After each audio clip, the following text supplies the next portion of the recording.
Welcome to another episode of Alien Watchers. In today's episode, we embark on an extraordinary journey beyond our planet, diving into a story of intergalactic diplomacy, cultural clashes, and the power of adaptation. What happens when two vastly different civilizations, humans and the Azoith, collide in an effort to survive? Stay tuned as we explore the challenges, breakthroughs, and lessons learned when humanity answers a call for help from a dying alien world. Let's begin this incredible adventure together. It was a quiet evening when Dr. Elias Garrett, a senior astrophysicist at the United Nations Interstellar Research Center, UNIC, sat at his desk staring at the newly updated data from the radio telescope array.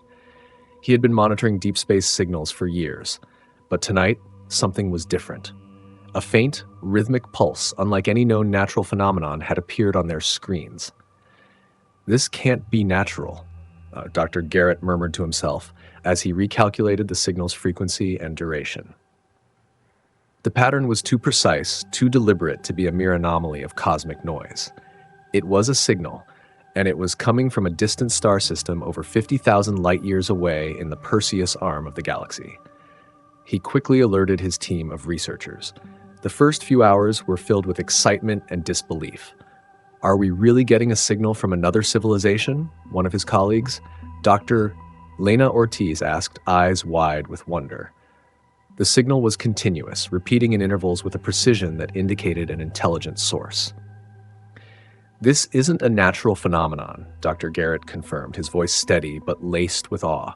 "This is something deliberate. We need to investigate this further." In the next few days, as news of the discovery spread, governments and scientific institutions worldwide came together to analyze the signal. People from all walks of life tuned in, speculating wildly about its origin, and many began to entertain the idea that this was the first step in an unprecedented chapter in human history. The signal continued to repeat, sending bursts of information through the vast expanse of space. But the real breakthrough came when a group of international experts, astrophysicists, linguists, and computer scientists began working tirelessly to decipher its structure. They confirmed that the signal wasn't just a random transmission of energy, but rather a carefully crafted message. The breakthrough moment occurred when Dr. Ortiz, a renowned linguist specializing in ancient languages, noticed that the patterns within the signal resembled mathematical formulas, an effort to communicate across the barriers of time, distance, and understanding. These mathematical constants, the Fibonacci sequence, prime numbers, and pi, were universal elements that any advanced civilization could use to connect with another. With these clues in hand, the global team began to decode more of the message. Weeks passed, and tensions ran high as scientists worked around the clock, knowing that the message could change everything. Finally, after countless hours of analysis, the team managed to unlock the meaning of the signal. The message wasn't just a random transmission, it was a call for help. The words that had been encrypted within the signal now stood clear. "We are the Azoith from the star system Cormus. Our world is dying. Our enemies are closing in. We seek your aid. You are the first to hear our call. Please come to us." Humanity had received its first intergalactic communication. It was an unprecedented moment, one that promised to change the course of history. The implications were immediate and profound. The world would soon have to decide what action to take, whether to respond, and if so, how. Dr. Garrett and his team stared at the decoded message in stunned silence. It was one thing to discover that we were not alone in the universe. It was another to receive a desperate plea for assistance. For a few moments, no one spoke. The weight of the message was too heavy to put into words. "Should we help?" Dr. Ortiz asked quietly, her voice filled with a mix of curiosity and concern. "I don't know," Dr. Garrett replied. "This is beyond anything we've ever faced. We need to think carefully about the next steps." The message was clear, but its meaning was complex. Was this truly a plea for help, or was there something more behind it? Could they trust the Azoith, or was this some kind of cosmic trick? As these questions lingered in the minds of the global team, the world braced itself for what came next. The choice was not just about helping another species. It was about how humanity would navigate its place in a universe far larger and more complex than anyone had ever imagined. The signal was received. The plea for help had been heard. The question now was, what would humanity do about it? As the global community absorbed the implications of the alien message, governments and world leaders quickly convened, aware that the next steps were critical. The entire planet was on edge. No one knew what would happen next. In the span of a few days, decisions were made and plans began to take shape. The world would have to decide how to respond to the Azoth, who had made their desperate plea for help clear. The question now was no longer if humanity should reach out, but how and with what intentions. The United Nations convened a special summit with representatives from every major nation to discuss how to move forward. Dr. Elias Garrett and his team of scientists were called to offer their insights, but the decision rested largely in the hands of political leaders. Tensions were high, and the stakes could not have been clearer. "We cannot simply ignore this message," said the UN Secretary-General Maria Zhang, her voice firm. "We've been given an opportunity to not only make contact with an extraterrestrial civilization, but to potentially save a species from destruction. We must respond." The debate was heated. Some countries, particularly those with strong military interests, voiced concerns about the risks of contacting an alien species that could be technologically far more advanced than Earth's civilizations. They worried about the possibility of being drawn into a galactic conflict or exposing humanity to dangers they could not anticipate. But other nations, particularly those with a history of diplomacy and peacekeeping, argued that this was a historic moment for humanity. The message was clear. A species in need of help had reached out. Surely, humanity's first instinct should be to assist. "I believe this is a moment we've all been waiting for," said Ambassador Ahmed El-Sayed of Egypt, his voice calm yet resolute. "We have a moral obligation to respond. If we ignore this call, we risk not only losing a potential ally in the universe, but also forfeiting the chance to be the guardians of peace." After days of intense discussion and negotiation, the decision was made. A response would be sent, but it would not be an immediate commitment to assist. Instead, it would be a measured, cautious response, one that would communicate humanity's willingness to engage, learn more, and assess the situation further.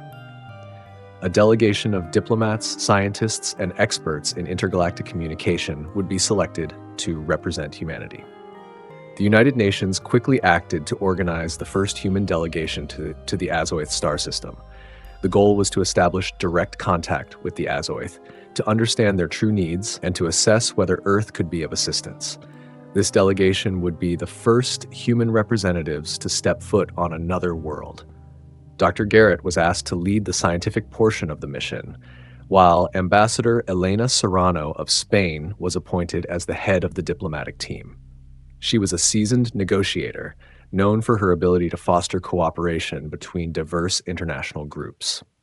"This mission could change everything," Ambassador Serrano said during a press briefing before the launch. "It's not just about helping another species. It's about establishing a foundation for intergalactic diplomacy. We must approach this with open minds and open hearts, but also with the awareness of the risks involved." The delegation's spacecraft, the Galileo, was designed for long-term space travel and equipped with the latest technology for communication, exploration, and defense. With a crew of 50, the journey to the Azoth homeworld was expected to take several months. As the Galileo embarked on its long journey toward the Azoth's star system, the crew felt a mixture of excitement and trepidation. The enormity of the task ahead loomed over them. They were the first humans to travel beyond the solar system to meet another intelligent species. Their actions would forever shape the course of humanity's future. On board, Dr. Garrett and his team worked tirelessly to analyze every available detail of the alien signal. The data was scarce, but the Azoth had communicated a clear sense of urgency. As the days turned into weeks, the team worked to adapt Earth's communication protocols to something the Azoth would understand. They focused on universal languages, building their approach around the principles of mathematics, patterns, and frequencies. "Communication will be our greatest challenge," Dr. Garrett remarked as he reviewed the data. "We can't just speak to them. We have to find a common language, a universal code that transcends culture, biology, and technology." The crew was aware that this was not just a matter of finding common ground, but of overcoming centuries of misunderstanding and fear between different civilizations. If they were successful, they would become ambassadors not just for Earth, but for the future of intergalactic relations. Weeks into their journey, the crew found themselves staring at an unfamiliar star system on their radar. Cormus. It was a place no human had ever been before, and yet its presence felt almost tangible now. They had arrived. Upon arrival, the Galileo entered orbit around the Azoth homeworld, which was a vast and beautiful planet with deep oceans, vast forests, and cities that sprawled across its surface like intricate patterns drawn by an unseen hand. The planet, though technologically advanced, was marked by signs of strain, collapsed structures, barren areas that had once been thriving, and a landscape that appeared both familiar and foreign. The team's first glimpse of the Azoth, once they descended to the surface, was nothing like they had expected. The Azoth were a species of shimmering, translucent beings, their forms ethereal and almost fluid in appearance. They stood upright, but had an eerie, ghostly grace to their movements. Their faces were featureless except for glowing eyes that seemed to pierce the soul. Ambassador Serrano, with her team of diplomats, led the way as they were greeted by the Azoth representatives. The first exchange was made not through words but through gestures, carefully coordinated movements that the Azoth had sent as a form of greeting. The communication was nonverbal, relying on shared understanding through symbols and patterns, a form of universal communication that Dr. Garrett had hoped for. The Azoth spoke not through vocal cords, but through a unique form of telepathy, sending complex thoughts and images directly into the minds of the humans present. The message was clear. We are here. We are the Azoth. Our world is in danger, and we seek your help. The feeling in the room was palpable, a mixture of awe and apprehension. The first steps of intergalactic diplomacy had been taken, and humanity was about to learn the truth behind the Azoth's desperate plea. The Galileo touched down on the Azoth homeworld after a long and arduous journey through the vastness of space. As the crew disembarked, they were greeted by an awe-inspiring sight. The Azoth planet was nothing like Earth. Its atmosphere shimmered with a subtle glow. The air was thicker, filled with an energy that seemed to hum in the atmosphere. Towering crystalline structures that resembled forests of glass stretched high into the sky, while vast oceans shimmered in the distance. But despite its beauty, there was a sense of desolation in the air. The Azoth, the inhabitants of this strange world, stood before them. Their forms were almost ethereal, delicate yet commanding. They glided rather than walked, their bodies translucent, glowing faintly in the dim light. The Azoth had no mouths or visible vocal cords, and their glowing eyes were the only feature on their faces that seemed to convey emotion. Their bodies rippled with subtle, fluid motions, making them appear as if they were made of the same material as the environment around them. They were an enigma, both beautiful and intimidating. The human delegation, led by Ambassador Elena Serrano and Dr. Elias Garrett, took a step forward, the weight of the moment pressing down on their shoulders. They had come to offer help, to form an alliance, but they could not shake the overwhelming feeling that they were intruding into something ancient and unknowable. "We have arrived," Ambassador Serrano said, her voice steady but cautious, as she took her first step onto the Azoth soil. "Let's begin, as we agreed, peacefully and with respect." The Azoth leader, a towering being who seemed to glow brighter than the rest, stepped forward. The leader's eyes flickered with a strange light, and without any vocal utterance, the message was received in the minds of the humans. "Welcome, representatives of Earth. Your presence here is both a relief and a question. Will you help, or will you destroy us?" It was a thought heavy with meaning, laced with a mixture of hope and fear. The first moments of interaction were awkward. The Azoth did not speak in words, but communicated telepathically, sending thoughts and emotions directly into the minds of the humans. However, the method of communication was not straightforward. It was like receiving a jumble of images, feelings, and fragmented concepts that were difficult to translate and understand. For Dr. Garrett, the scientific leader, this was the most difficult part. His expertise in alien linguistics and communication had prepared him for many scenarios, but this was far beyond anything he had ever anticipated.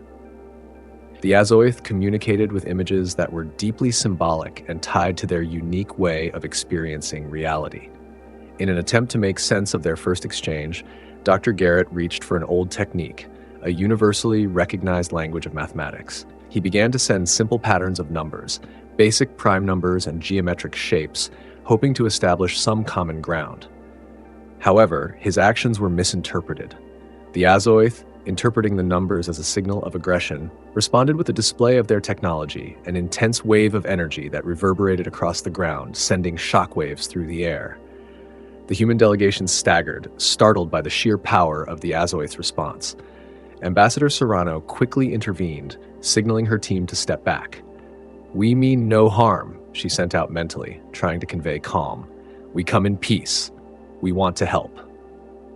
It took several tense moments before the telepathic connection between the two groups softened.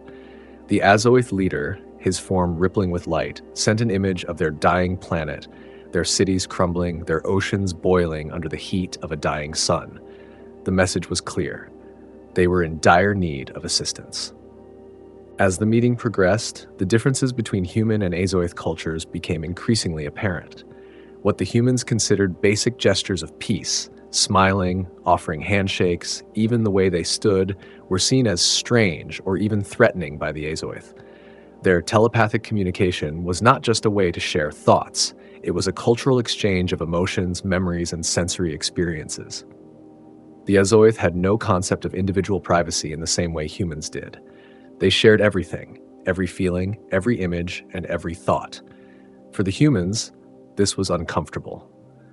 The delegation members felt overwhelmed as the Azoth's emotions and memories flooded their minds, unfiltered and raw.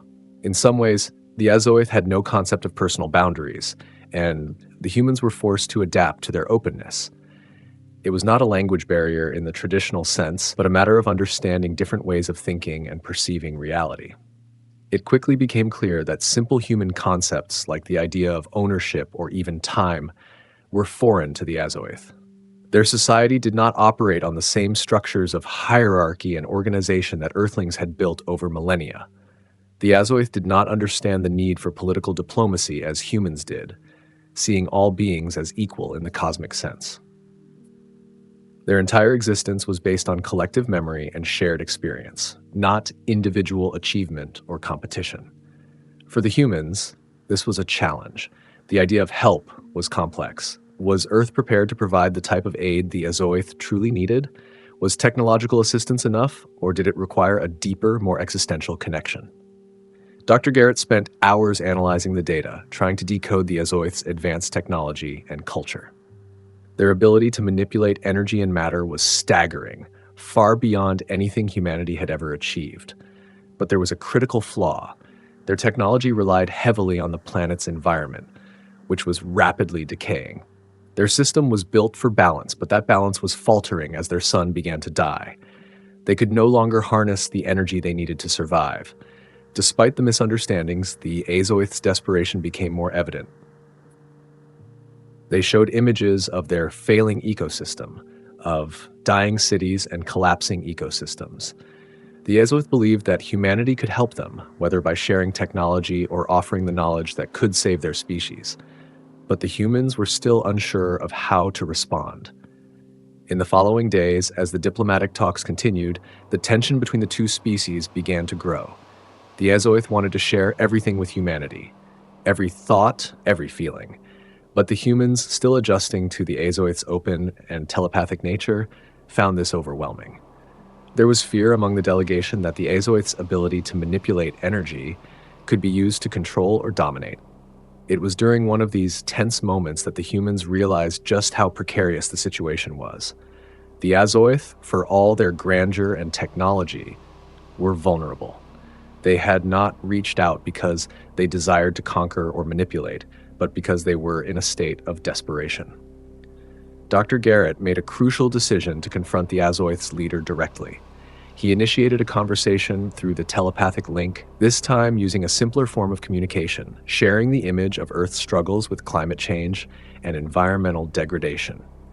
It was an attempt to show empathy, to let the Azoth understand that humans too were facing similar challenges. The leader's response was immediate. A flood of memories and emotions rushed into Garrett's mind, and showing the Azoth's history of environmental collapse, how their planet's slow death had begun centuries ago and how they had struggled to find a solution. In that moment, Garrett felt a profound connection to the Azoth, a recognition of the shared struggle of survival. The humans and Azoth had taken their first steps toward understanding each other. It wasn't perfect. There were still many misunderstandings, and the cultural rift was vast. But there was a mutual recognition of the importance of collaboration. The Azoth had shown their vulnerability, and the humans had shown their willingness to learn and adapt. The delicate peace that had been forged was still fragile, and it remained uncertain whether the two species would ever fully bridge the gap between their cultures. Yet, in the shadows of the glowing Azoth cities, there was a spark of hope that cooperation might just be the key to survival for both species. The days following the first meeting between humans and the Azoth were a whirlwind of discovery. As the delegation began to understand the gravity of the situation, Dr. Elias Garrett and his scientific team were led deeper into the Azoth's world, where they could observe firsthand the advanced technologies the alien species had developed. The Azoth cities, though crumbling due to environmental strain, were still remarkable feats of engineering. Entire buildings shimmered like glass, seemingly grown rather than constructed, their walls constantly shifting in response to the energy fluctuations of the planet. The Azoth had harnessed the power of their planet's unique energy fields, manipulating them to construct living structures that adapted and reformed as needed. It was a level of biotechnological integration that Earth could only dream of. What we're seeing here is a blend of organic life and engineered structures. Dr. Garrett marveled as he observed the self-healing walls of a nearby building. They're using the planet's natural energy fields, almost like a form of living architecture. This is beyond our current understanding of material science. Ambassador Elena Serrano, who had been focusing on diplomatic relations, was equally amazed but cautious. She understood that the Azoth's technological advancements were not just remarkable, they were critical to the survival of the species. Yet, there was a question that loomed over the delegation. How much of this technology could humanity adopt or help sustain, and at what cost? As the delegation toured the cities, they were shown energy converters that could harvest the sun's energy at unimaginable efficiencies, gravity-manipulating devices that allowed them to travel between their cities with ease, and telepathic communication technologies that allowed instant, flawless exchanges of information. It was clear that the Azoth had evolved far beyond humanity in many ways, but the environmental crisis they faced had undone much of their progress. "We've come to a breaking point," the Azoth leader Xerius explained during one of the meetings. "Our planet's core is destabilizing, and the energy systems that once powered our cities are no longer sustainable. We require external assistance to prevent complete collapse. Our energy field technology could work for you, but we need help stabilizing our core. Without this, we will not survive." Dr. Garrett's team began to study the Azoth technology more closely, realizing that the solutions they were proposing, advanced energy harnessing techniques, could be incredibly valuable for Earth, particularly with the growing energy crises that plague the planet. But it was clear that the Azoth could not survive without immediate intervention. As the delegation delved deeper into the Azoth's plight, the true extent of their environmental collapse became apparent. The Azoth had long relied on their planet's unique energy fields, which were powered by a highly unstable core. The energy had been harnessed through complex technologies, but as their sun aged, the energy fields began to deteriorate, causing the core to destabilize. As the energy fields faltered, the environment began to collapse. Oceans evaporated, skies darkened, and cities that once gleamed with life were now filled with darkened, crumbling ruins. The Azoth's technology had once allowed them to sustain their planet, but it had reached the limits of its capabilities. The stabilizing energy fields they had used to protect their planet's environment were now in disrepair, and the Azoth had no way of fixing them on their own. The situation was desperate. Xerius, their leader, explained the dire consequences. "Without stabilization, our planet's energy field will collapse entirely. If that happens, the planet will be lost and we will be forced to abandon everything. We do not have the resources to relocate our people." It was a grim reality that hit hard for the human delegation. They were faced not only with an alien civilization in crisis, but with a technology far beyond Earth's capabilities. Yet that technology could only function as long as the planet's environmental systems held together. The Azoith were trapped in an unsustainable cycle, unable to break free on their own. The real challenge for the humans came not from the technological aspects of the Azoith's dilemma, but from the cultural and philosophical rifts that emerged. The Azoith, with their collective consciousness and belief in the interconnectedness of all life, viewed the situation through a lens that was alien to human minds. They saw the Earthlings as potential saviors, but also as an unknown force that could either save them or push them further into ruin. In one of the critical meetings, Ambassador Serrano attempted to negotiate a path forward. She proposed a partnership where Earth would provide technological assistance to stabilize the Azoith's planetary systems, in exchange for the knowledge that the Azoith had accumulated over millennia. This knowledge could revolutionize humanity's understanding of energy, material science, and even biology. However, Sirius and his council did not see it as a simple transaction. The Azoith had no concept of trade in the human sense. For them, the notion of helping was intertwined with the idea of a shared existence, one that was based on symbiosis rather than mere exchange. "You see, Ambassador," Sirius said, his glowing eyes reflecting the sorrow of his people, "to aid us is not just to give us technology. It is to join with us, to understand our essence. What we offer is not knowledge alone. It is a collective way of life, a way of being that transcends the individual." Ambassador Serrano's brow furrowed as she struggled to understand. To the humans, aid was a transaction, a way to help, with an expectation of something in return. But the Azoith's worldview was rooted in something much deeper: unity. They did not seek to simply receive technology. They sought to integrate, to blend their way of life with humanity's in a way that defied the traditional boundaries of cultural exchange. As the days passed, the cultural rift between the two species deepened. The humans, guided by logic and reason, could not fully grasp the Azoith's sense of connection to their environment, to each other, and to the universe itself. Meanwhile, the Azoith, who were steeped in a culture of collective consciousness, found it increasingly difficult to communicate with beings who thought in terms of individual gain and self-preservation. One evening, tensions reached a boiling point when Dr. Garrett attempted to demonstrate a piece of Earth's technology that could potentially help stabilize the Azoith's energy fields. The demonstration went awry, triggering a series of electrical failures within the Azoith's planetary system, causing a temporary blackout that sent ripples of fear through their society. "We cannot simply take your technology and apply it to our planet as if it were a machine," Sirius communicated telepathically. "It is not just about energy. It is about balance. You must understand this, or you will only hasten our demise." The response sent waves of uncertainty through the human delegation. What had started as a hopeful mission to aid an alien civilization had now become a struggle to understand a radically different approach to life, existence, and technology. Despite the mounting challenges, there was still hope. Dr. Garrett, although frustrated by the cultural chasm, knew that the key to solving the Azoith's crisis lay in collaboration. "We need to find common ground," he said to Ambassador Serrano late one night, looking out over the glowing Azoith cityscape. "Their technology is incredible, but it's not just about fixing their systems. It's about fixing how we communicate, how we share our knowledge, and how we view the universe." Ambassador Serrano nodded, the weight of their mission bearing down on her.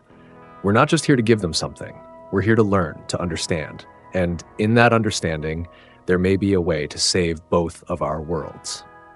But as the delegation prepared for another round of talks, the question remained: could humanity overcome the cultural barriers to truly help the Azoith, or would these differences lead to a fragile alliance, one that might crumble under the weight of its own contradictions? Despite the initial setbacks in their diplomatic and technological exchanges, the human delegation had not given up. They were determined to help the Azoith, even if it meant facing challenges they had never imagined. Dr. Garrett, Ambassador Serrano, and their team worked tirelessly, combining Earth's technological knowledge with the Azoith's advanced methods in a bid to stabilize the planet's deteriorating core. But as time passed, it became increasingly clear that their efforts were only delaying the inevitable. The Azoith's energy fields, once the lifeblood of their society, were rapidly losing power. The once thriving cities were now cold and dark, with entire sections of the planet falling into ruin. Forests of crystalline trees, which had once pulsed with life and energy, now stood silent and lifeless. And the Azoith, in their desperation, began to change. Dr. Garrett noticed subtle changes in the Azoith's behavior. The leaders, once calm and composed, were becoming increasingly agitated. They began to rely more heavily on their telepathic abilities, sending powerful bursts of emotion and thought to the human delegation. It was clear that the pressure of their failing planet was taking its toll. Their collective consciousness, which had once been their strength, was now becoming a source of instability. Sirius, the Azoith leader, began to show signs of panic. His once serene and glowing form now flickered, as though his connection to the planet's energy fields was weakening. The other Azoith began to pull away from one another, their once unified consciousness fraying at the edges. It was as if the very essence of their civilization was unraveling. "We have given you all we can," Sirius communicated in a strained voice, his telepathic transmission shaky and erratic. "Your methods do not work. We are beyond help. Our world is dying." The words hit the delegation like a cold wave. The Azoith's plea for help had been met with failure, and now it seemed that the alliance between humanity and the Azoith was on the brink of collapse. The human team was at a loss. What had started as an act of goodwill was now spiraling into a diplomatic crisis. The delicate balance of cooperation that had been established seemed to be breaking apart, and tensions between the two species were rising. Ambassador Serrano, who had worked tirelessly to build rapport with the Azoith, found herself at the center of the crisis. "We cannot give up now," she said to Dr. Garrett and the rest of the team. "We came here to help, and we must find a way to fix this. If we walk away now, it will mean the end for the Azoith. We can't allow that to happen." But the pressure was mounting. The human delegation had no more solutions. The Azoith were beyond saving using conventional technology, and as the delegation met in their makeshift council chambers, the silence between them was heavy. The Azoith were not just a species in need of technology. They were a culture, a way of life, that was falling apart at the seams. Sirius's voice echoed once again in their minds, this time with an edge of bitterness. "You came with promises of salvation, but all you have given us are tools that will not work. You cannot save us. It is too late for us." The words struck deep. Humanity had come with the best of intentions, yet now they were faced with the devastating reality that their efforts were futile. It was during a late-night meeting that Dr. Garrett, exhausted but determined, made a startling realization.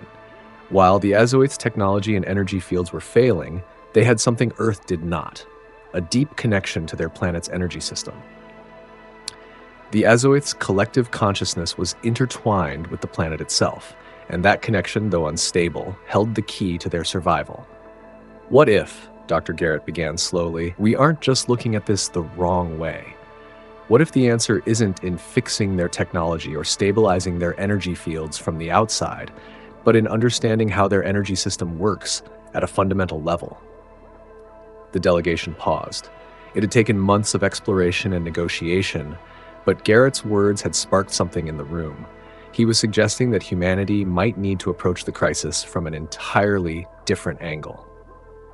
Instead of trying to fix the Azoith's technology, they could help the Azoith reconnect with their planet's energy system on a deeper, more fundamental level. The question was, how? Dr. Garrett shared his idea with Sirius and the other Azoith leaders. It was a radical proposal. The Azoith needed to tap into the core of their civilization, their shared consciousness, in a way that had never been done before. The idea was to reintegrate their energy fields with the planet's core by creating a new form of connection, one that could bypass the technological barriers that had been built. Sirius, initially resistant to the idea, finally relented. The Azoith had nothing left to lose. Their way of life was crumbling, and their survival depended on something drastic. After an intense telepathic exchange with Garrett and his team, the Azoith agreed to attempt the unthinkable: a deep, meditative reconnection with their planet's energy system. It was a spiritual process, something that humanity could not fully understand but was willing to try. The plan was not without its risks. The Azoth had long been aware of the dangers of overextending their connection with their planet's energy. Over-reliance on the planet's fields had led to their current collapse, but now they were willing to take the chance. After all, what did they have left? The human team, led by Dr. Garrett, provided the Azoth with a method of focusing their collective consciousness on a shared goal: stabilization through unity. It was a form of planetary healing that involved both the Azoth and the humans working together to bridge the gap between technology, biology, and energy. As the Azoth began their ritual, the human team observed in awe. The energy fields around the planet began to flicker and hum with a strange intensity. It was as if the Azoth were not just tapping into their planet's energy, but were becoming one with it. The energy fields surged, and the planet seemed to respond, adjusting to the new flow of power. Hours passed, and the ritual reached its climax. The ground beneath them trembled as the Azoth entered a deep, meditative state. Their forms began to glow brighter, their collective consciousness merging with the planet's energy fields. It was a moment of pure, unfiltered connection, a moment where the boundaries between species, technology, and nature blurred. For the humans, it was both humbling and terrifying. They could feel the raw power of the Azoth's connection with their planet, a power that was both beautiful and dangerous. The question remained, would this deep connection save the Azoth, or would it push them further toward destruction? As the ritual ended, the tremors subsided and the glowing energy around the planet began to stabilize. The Azoth's collective consciousness seemed stronger, more unified. For the first time in weeks, there was a glimmer of hope. The following days were filled with cautious optimism. The Azoth were not out of danger yet, but the ritual had worked. The planet's energy fields had stabilized, and their core seemed to be regenerating at a slower, more sustainable pace. It was clear that the Azoth had not only survived, they had been transformed. They were no longer solely dependent on technology. They had reconnected with the essence of their world in a way that had saved them. The human delegation, though exhausted and overwhelmed, stood together as they witnessed the Azoth beginning to rebuild. There was still much work to be done, but the bond between the two species had been forged in a way that no technology could have achieved. They had not only helped the Azoth survive, they had shown them a path to a new way of life, one rooted in unity, not just technology. As Ambassador Serrano and Dr. Garrett stood side by side, watching the dawn rise over the Azoth's once crumbling world, they knew that humanity had just become part of something much greater than they could have ever imagined. The weeks following the Azoth's successful reconnection with their planet's energy fields were a whirlwind of cautious optimism and introspection. Humanity had, against all odds, managed to help the Azoth achieve a temporary stabilization of their failing world. The once decaying cities were beginning to show signs of renewal as the Azoth's energy fields pulsed with life again, though faintly. The ritual of collective consciousness had worked, not perfectly, but enough to allow the Azoth to breathe, if only for a short time. But the human delegation remained deeply aware of the fragility of the situation.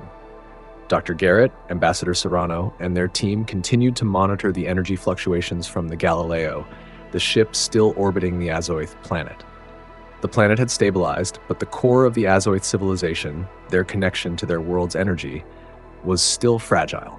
It was a temporary solution at best, and both the Azoth and the humans knew it. The question that lingered was, how long could this last? The ritual had offered a glimpse of hope, but it was clear that without permanent solutions, the Azoth society would inevitably fall back into disarray. "We've given them a chance to survive," Dr. Garrett said during one of the late-night meetings with the team. "But we've only delayed the inevitable. The energy fields won't last forever. If they can't stabilize their core, it will eventually collapse again." Ambassador Serrano nodded, her face etched with concern. "We've done what we can, but now we have to think long-term. We can't just leave them with a temporary fix. They need to find a sustainable way of living, and quickly." The reality of the situation weighed heavily on all of them. The Azoth had only been given a brief respite, time to find answers of their own, time to change their way of life and learn to coexist with their planet in a healthier, more sustainable way. But was there enough time left? As the delegation continued to assist the Azoth in their recovery efforts, another layer of complexity began to emerge. Something was shifting beneath the surface, an undercurrent of tension that neither the humans nor the Azoth had anticipated.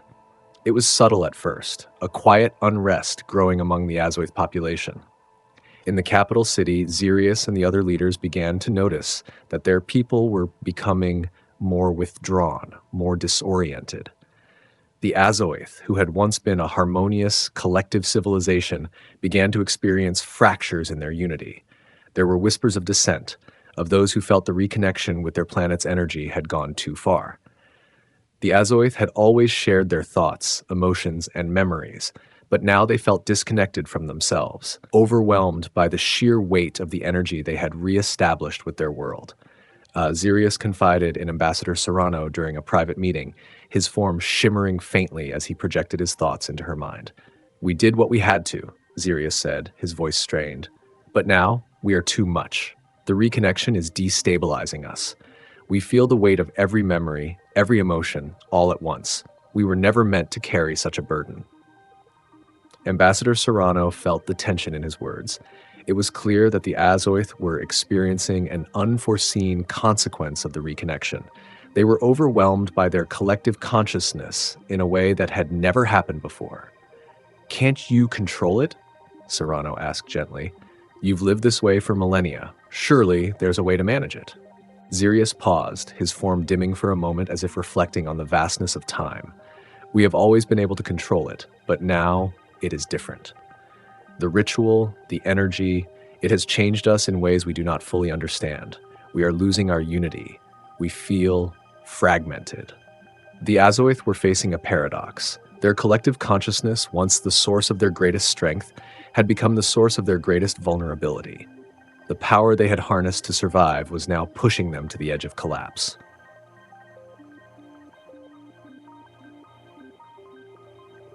The situation took an even darker turn when Dr. Garrett and his team discovered an alarming piece of data from the Galileo.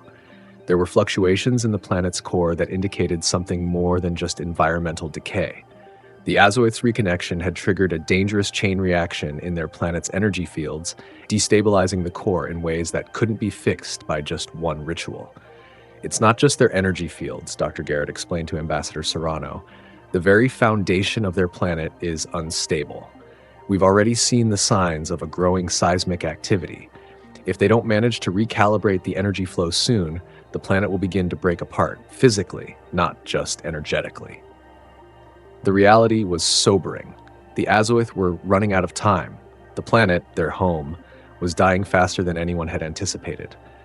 The ritual had not only created a temporary energy surge, but had also intensified the pressures on their already unstable core. Without a permanent solution, it wasn't just the Azoth society that would collapse, it was their entire planet. Ambassador Serrano looked out over the Azoth cityscape, her mind racing. "What can we do? We can't just stand by and let them die. We need to fix this." As the clock ticked down, the human delegation, together with the Azoth leadership, began to formulate a desperate plan. They would need to stabilize the planet's core, not just by manipulating energy fields, but by recalibrating the very physics of the planet's interior. This was a task far beyond anything humanity had ever attempted, and the risks were astronomical.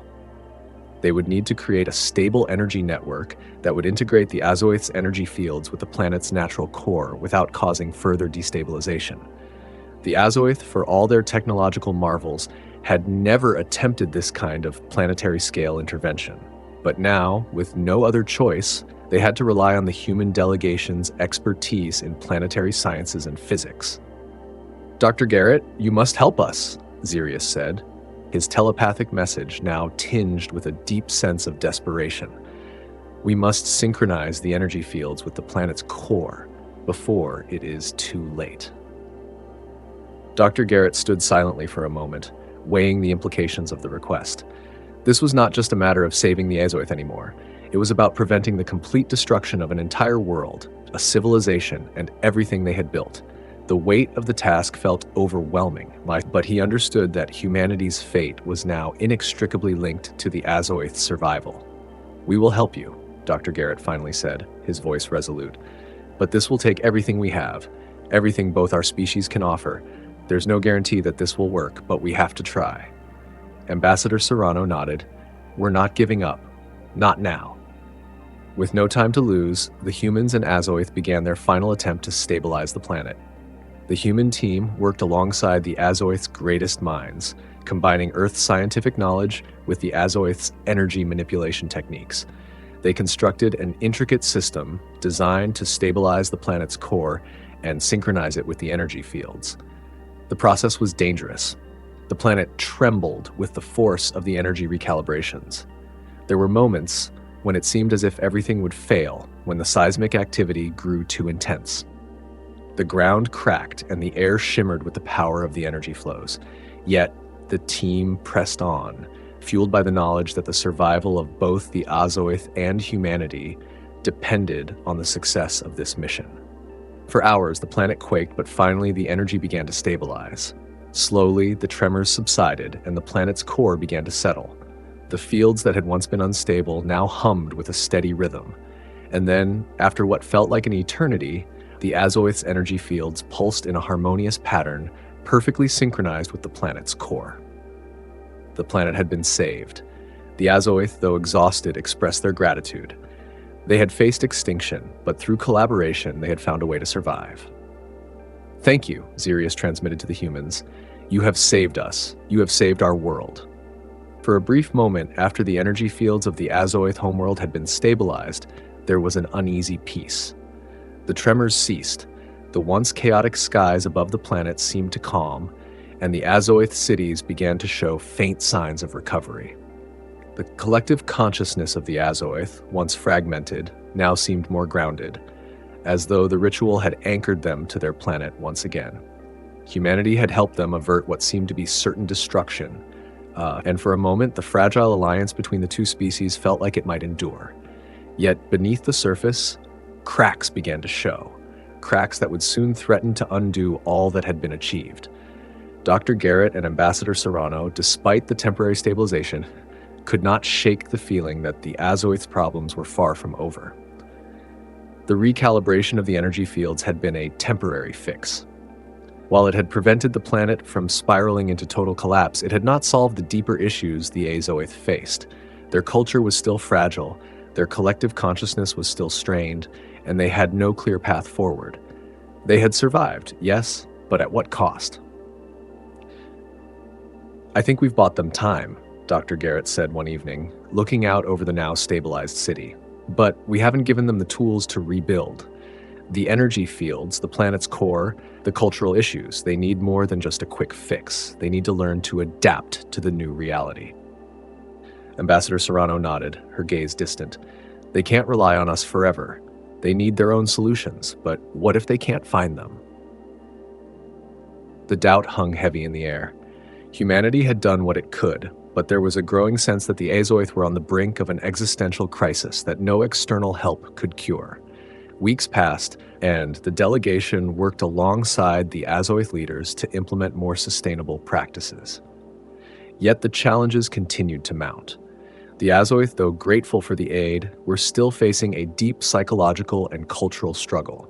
Their collective consciousness, once the glue that bound them together, was now a source of constant strain. They had come to rely on their connection to the planet and each other for survival, but now the pressure of their survival had fractured that very unity. Xerius, the Azoith leader, was the first to acknowledge this growing problem. During a meeting with Ambassador Serrano, his telepathic presence was less stable than usual, flickering with unease. "We are fractured," Xerius transmitted, his form dimming. "Our unity is in chaos. The connection to our planet is no longer enough to keep us whole. We cannot feel the same as before. There are those among us who wish to sever the connection, to return to a life without the burden of constant awareness. They do not understand the cost of losing our bond with the planet." Ambassador Serrano felt the weight of his words. The Azoith were facing an unprecedented crisis, one that went far beyond energy stabilization. Their very identity, their cultural foundation was under siege. They cannot lose their connection, she said softly, more to herself than to Sirius. Without it, they will be lost. Sirius's response came as a whisper, faint but filled with deep sorrow. And yet, some of us are already lost. In the days that followed, a worrying trend began to emerge. The Azoth, once a unified species, began to experience dissidence. A growing faction of Azoth leaders, those who felt the burden of collective consciousness too deeply, began to voice concerns about the stability of their society. They spoke of breaking free from the energy connection that tied them to their planet and each other. They argued that the cost of maintaining such an intense bond was too great. The humans watched with growing unease as the Azoth society began to fragment. Discussions that once revolved around cooperation and shared knowledge began to turn into debates about personal freedom and the dissolution of their collective consciousness. One day, during a meeting with the Azoth Council, a group of dissenting Azoth presented an idea that sent shockwaves through the delegation. They proposed severing the connection to the planet entirely. They believed that by doing so, they could allow each individual Azoth to regain their autonomy and escape the suffocating burden of collective awareness. "You cannot do that," Sirius exclaimed in a burst of telepathic energy. The humans in the room could feel the anger and panic in his thoughts. To sever our connection is to sever who we are. It is the essence of our being. But the dissenters, who had been quietly gathering support, remained resolute. "We are not mere vessels of collective thought. We are individuals. Our survival is not tied to the planet alone. We must be free to think for ourselves."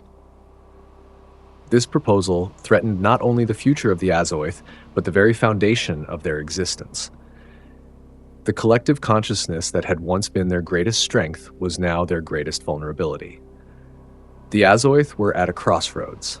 The debate between unity and individuality had reached a fever pitch, and with it came the specter of division.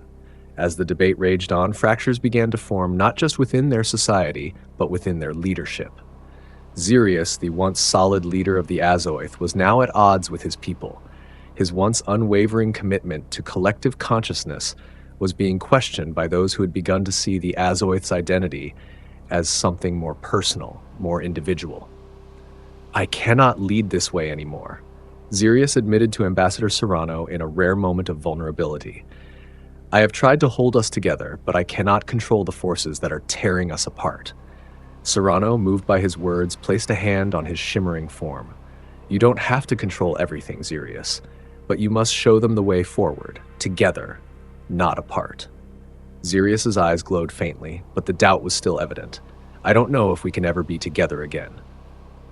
The Azoth, now at the crossroads of survival, faced an existential crisis.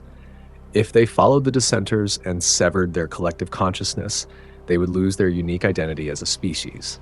But if they maintained the bond, they risked breaking under the weight of the shared experience. For the human delegation, the situation was dire. They had come to help the Azoth, but they were now witnessing a species in the throes of a profound identity crisis. As Dr. Garrett and the team continued to study the energy fields, they realized that their involvement had not only delayed the collapse, but had also inadvertently accelerated the Azoth's internal division. The Azoth had relied on their connection to the planet's energy for so long that severing it seemed like the only option for many of them. Ambassador Serrano, despite the mounting challenges, believed that humanity's role was not over yet. "We must help them understand," she said, her voice unwavering. "This isn't just about saving their planet. It's about saving their soul, their identity.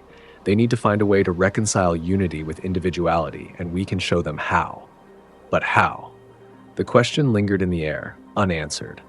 As the days wore on, the delegation prepared for the most difficult decision yet.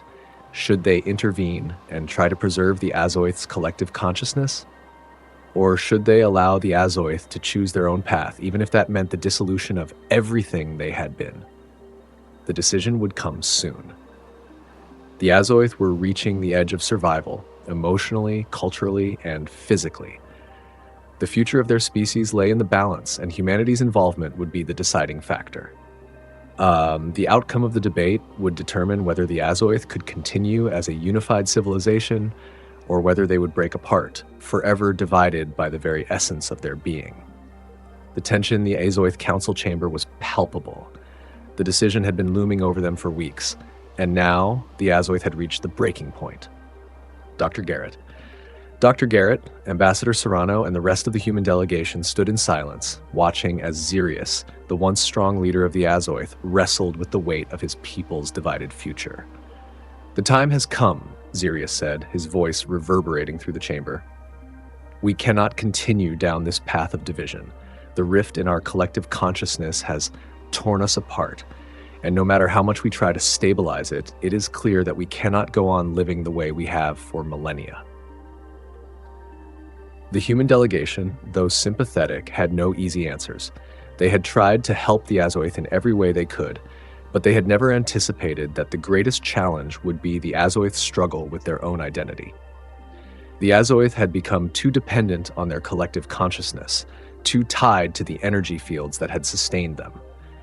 Now, as that connection faltered, they were faced with a choice that no one could make for them. Xerius's words were not just an admission of failure, they were a call to action. The Azoth had to decide whether they would keep fighting to preserve their unity, or whether they would break free and forge a new path, one where individuality could exist alongside their shared consciousness. "I cannot decide for you," Xerius continued, his eyes dimming with uncertainty. "You must choose. The future of our people lies in your hands." Dr. Garrett stepped forward, his voice steady. "We've given you all we have, and we will continue to stand with you. But the choice of how you live, how you adapt to this new reality, that is yours to make." Ambassador Serrano added, "You are not alone in this. You've shown us the strength of your people, and we believe you have the strength to find a way forward. But it must come from you." The chamber fell silent as the Azoth debated. They exchanged thoughts and memories in a telepathic exchange that was so intense that the humans standing nearby could feel the raw emotions of the debate flooding their minds. Fear, confusion, sorrow, and hope all merged in a chaotic symphony. Some Azoth insisted that they must preserve their collective consciousness at all costs, while others argued that they had to separate themselves from the overwhelming burden of unity. Finally, after what felt like hours, Xerius addressed the council once again. "We will adapt. We will create a new form of consciousness, one that respects individuality but still honors our connection to each other and our world. We cannot sever our ties completely, but we must find a way to live without losing ourselves." It was a decision that would reshape their species, a path toward a future where individuality could coexist with the collective, a path that would redefine what it meant to be Azoth. The humans, witnessing the decision, felt a sense of relief wash over them. The Azoth had not abandoned their core identity. Instead, they had found a way to evolve, to change, without losing the essence of who they were. There was hope again, not just for the Azoth, but for humanity as well. It was a lesson in adaptability, in the power of change, and the strength found in reconciling the past with the future. With the decision made, the Azoth leaders began to implement a new system, one that allowed individuals to retain their autonomy while still remaining connected to the collective consciousness. They created a new method of communication, one that enabled them to share experiences and knowledge without overwhelming the individual. It was a delicate balance, but it was one that allowed them to evolve. Dr. Garrett, who had spent countless hours studying their energy systems, was invited to assist in the creation of a new energy framework, one that would work in harmony with the planet's natural rhythms, but without causing the strain that had nearly destroyed them. "It's not perfect," Dr. Garrett admitted as he worked alongside Azoth engineers to implement the new systems, "but it's a start. You've found a way to survive by understanding the core of your existence and embracing change. That's the key." Ambassador Serrano, too, worked closely with the Azoth diplomatic leaders, helping to establish a new governance system that respected both individuality and unity. The new political structure was not one of complete separation, but of partnership, a system where Azoth could contribute to their society in the collective consciousness. It was a model of integration, where both the individual and the collective were respected. The process was slow, but the results were undeniable. The Azoth began to rebuild not just their cities, but their sense of self.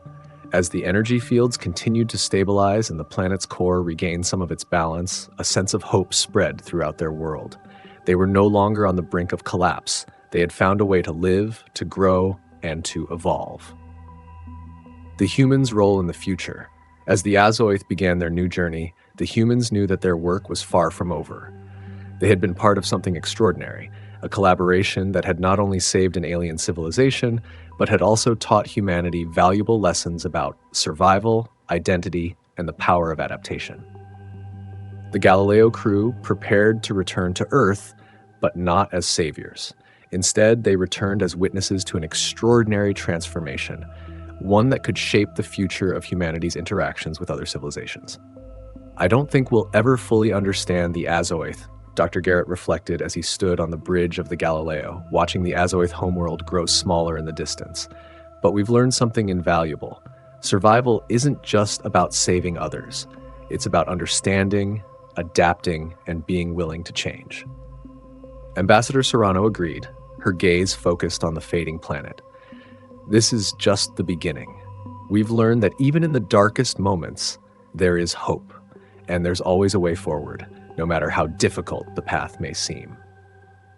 As the Galileo turned back toward Earth, the crew was filled with a sense of accomplishment, but also with a profound sense of humility. The universe was vast, and the unknown was far greater than anything they had imagined. But humanity had taken its first step into a larger, interconnected cosmos, a cosmos where cooperation, understanding, and change were the keys to survival. The journey home was long, but it was filled with reflection. Humanity had not only helped the Azoth survive, they had been changed by the experience. The lessons they had learned on the Azoth homeworld would echo across their own civilization, reminding them of the importance of collaboration, adaptation, and the ever-evolving nature of life itself. And as Earth approached the horizon of a new era, the crew of the Galileo knew that the future would be filled with challenges that could only be met through unity, understanding, and the willingness to change. For the first time, humanity understood that survival was not just about technology or strength. It was about the willingness to grow, to adapt, and to embrace the unknown. And with that understanding, a new dawn began, not just for Earth, but for all civilizations that dared to reach out into the stars. And that's it for today's episode of Alien Watchers. We've seen how humanity and the Azoth came together to overcome their differences and build a future from the brink of collapse. If you enjoyed this story, don't forget to like, subscribe, and hit that notification bell so you never miss an exciting new episode. Your support helps us bring more amazing sci-fi stories to life. Thanks for watching, and we'll see you next time.